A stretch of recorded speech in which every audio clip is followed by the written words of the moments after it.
Follow these easy steps to add a gradient text in Premiere Pro. First of all, go to File, New, and Legacy Title. And here, select the text tool and write here your text just like this, and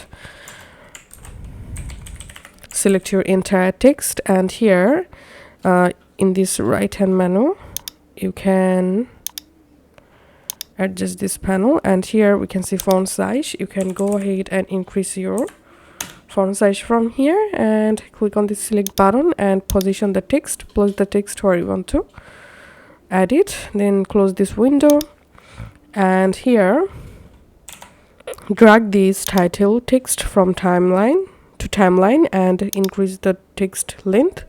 And now to add this text gradient, go to effects. In effect, you have to search for gradient and add this 4-color gradient effect in your text clips.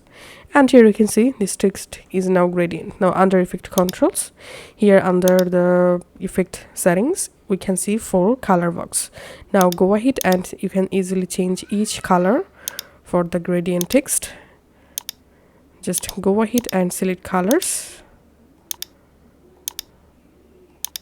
and then here you will find a bunch of different options to work with gradient color, and click on blending mode. You will find a bunch of different blending options. Select all of them one by one and choose which one is perfect for you, and that's it.